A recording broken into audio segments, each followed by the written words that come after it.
नमस्कार दोस्तों, चैनल को सब्सक्राइब कीजिए और बेल आइकन दबाइए ताकि हमारी हर वीडियो की नोटिफिकेशन सबसे पहले आपको मिल सके। नेहरू के कुछ ऐसे सच हैं जो लोगों से छुपाया गया।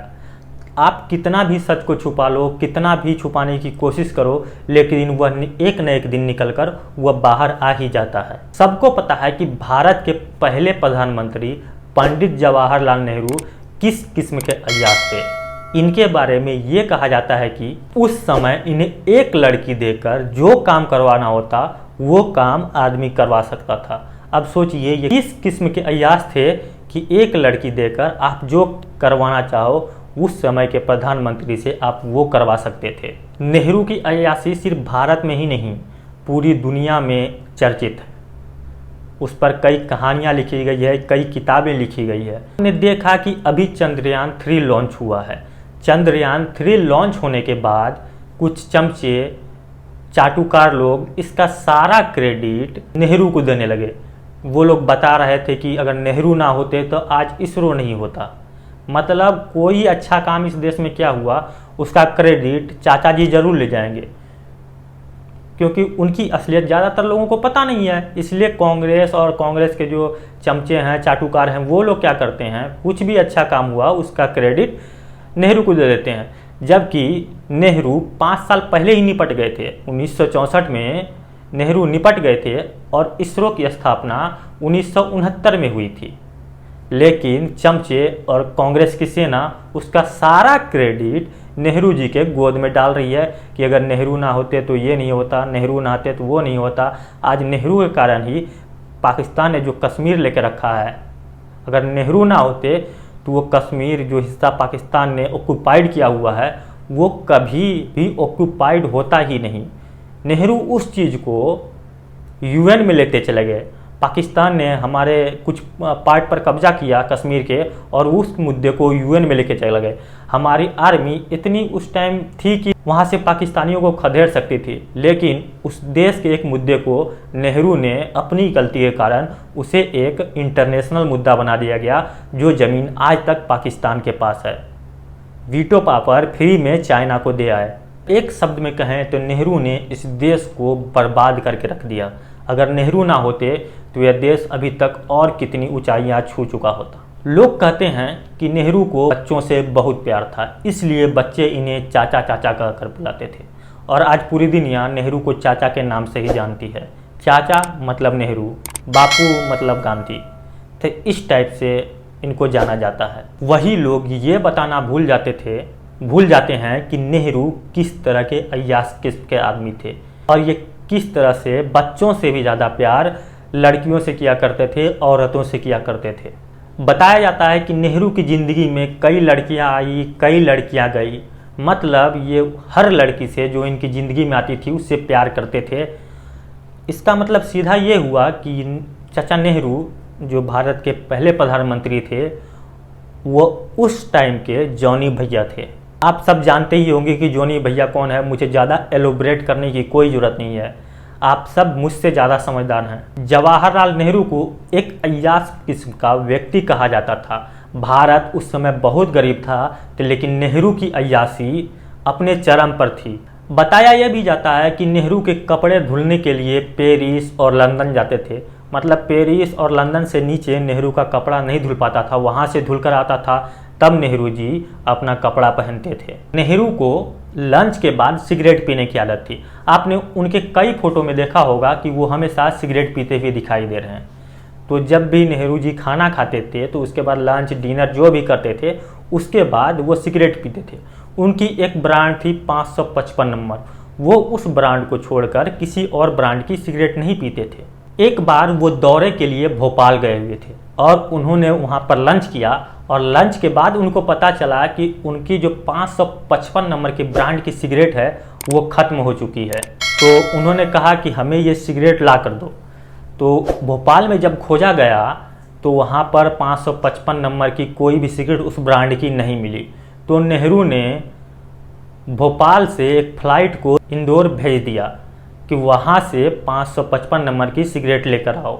और भोपाल से एक स्पेशल फ़्लाइट इंदौर गई, इंदौर से 555 नंबर की सिगरेट लेकर आई और तब नेहरू ने वो सिगरेट पिया। अब सोचिए भारत उस समय कितना गरीब हुआ करता था, उसके बाद भी इस बंदे की अय्याशी नहीं रुकी। अब एक सिगरेट पीने के लिए बंदा पूरे फ्लाइट को यहाँ से 200 किलोमीटर दूर भेज देता है कि जाओ भाई एक पैकेट मेरे लिए सिगरेट लेकर आओ, मुझे अभी के अभी चाहिए। वो इस किस्म का आदमी थे। कहा जाता है कि नेहरू चचा हमेशा रास रसाया करते थे। कमला नेहरू के शादी से पहले उनके कई महिलाओं से अवैध संबंध थे। हालांकि इन सब बातों को कोई खुलकर नहीं बोलता है कि या कहीं पर ये प्रमाणित नहीं है कि ऐसा नेहरू ने किया, लेकिन सबको पता है। अब देखिए उस समय पे उनकी सरकार थी, वो जिस तरह से चीज़ों को मैनिपुलेट करना चाहते थे उस समय वो करते थे और उन्हें जो अच्छा लगता था वही होता था। तो इसी वजह से आपको ये सब चीज़ें एक प्रमाण के तौर पर नहीं मिलेगी, लेकिन कहानियाँ आज नहीं तो कल निकल कर बाहर आती ही है। माना यह जाता है कि नेहरू का संबंध सरोजिनी नायडू की बेटी पद्मजा नायडू से भी था, जिनकी एक तस्वीर नेहरू अपने बेडरूम में हमेशा लगा कर रखते थे। बताया यह जाता है कि जब तक वो मरे नहीं उस तस्वीर को वहाँ से हटाया नहीं गया।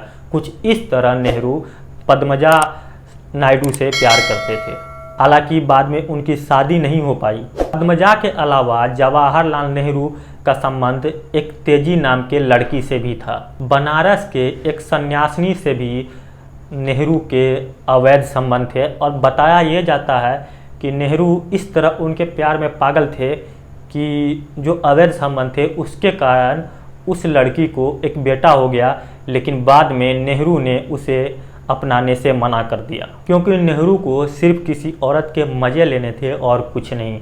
इसलिए उन्होंने उसे स्वीकारने से मना कर दिया और उस समय वो इस बात को स्वीकारते तो ये बहुत बड़ी बात हो जाती, बहुत बड़ी न्यूज़ हो जाती।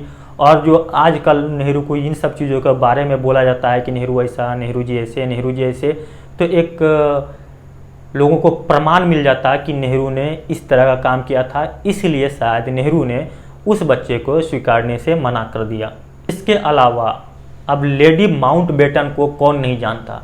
नेहरू और लेडी माउंटबेटन के किस्से हर जगह फैले हुए हैं, भारत में फैले हुए हैं, ब्रिटेन तक, भारत से ब्रिटेन तक हर आदमी नेहरू के उस काले कारनामे को जानता है। लेडी माउंटबेटन, उसका नाम है एडवीना माउंटबेटन। लेडी माउंटबेटन से इस तरह का संबंध था नेहरू से कि वो अपनी सीक्रेट बातें जो दूसरे देश चाइना और इंडिया की सीक्रेट होती थी वो भी बातें उनसे शेयर करते थे।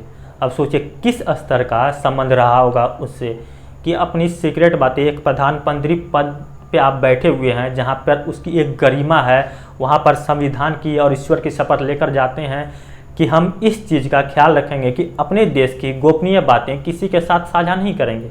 लेकिन नेहरू और एडवीना का कुछ इस तरह का प्यार था कि नेहरू अपनी सारी बातें एडवीना को बताया करते थे।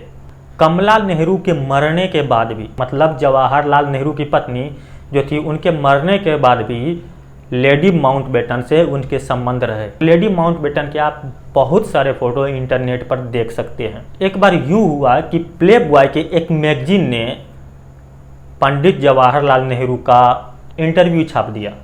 इंटरव्यू छापने के बाद लोगों को पता चला कि प्ले बॉय ने नेहरू का एक इंटरव्यू छापा है। उस समय प्ले बॉय मैगजीन इंडिया में बैन थी और इंडिया में वो चीज़ें, प्ले बॉय मैगजीन 6 गुना ज़्यादा दाम पर बिकने लगी। हर कोई इसमें इंटरेस्टेड हो गया। ये धीरे धीरे ये चीज़ें गवर्नमेंट तक पहुंची कि प्ले बॉय नाम का मैगजीन इंडिया में नेहरू जी के कुछ इंटरव्यू छापे हैं और ये चीज़ें वायरल हो रही है। उसके बाद प्ले बॉय से भारत की टीम ने बात किया, नेहरू की जो टीम थी उन्होंने प्ले बॉय से बात किया, प्ले बॉय मैगजीन से, और उस एडिशन को बैन करवा दिया गया भारत में। और एडिटर से माफ़ी मंगवाई गई कि चलो गलती हुआ ये करके तुम माफ़ी मांग लो। उसके बाद इस मामले को शांत किया गया। ऐसे थे हमारे चाचा नेहरू। आप क्या सोचते हैं नेहरू जी के बारे में, आप हमें कमेंट करके बता सकते हैं। अगर ये वीडियो आपको पसंद आए तो वीडियो को लाइक कीजिए, अपने दोस्तों के साथ शेयर कीजिए। अगर आप हमारे चैनल पर नए हैं तो चैनल को सब्सक्राइब कीजिए और बेल आइकन दबाइए ताकि हमारी हर वीडियो की नोटिफिकेशन सबसे पहले आपको मिल सके। ये वीडियो देखने के लिए आपका बहुत बहुत आभार।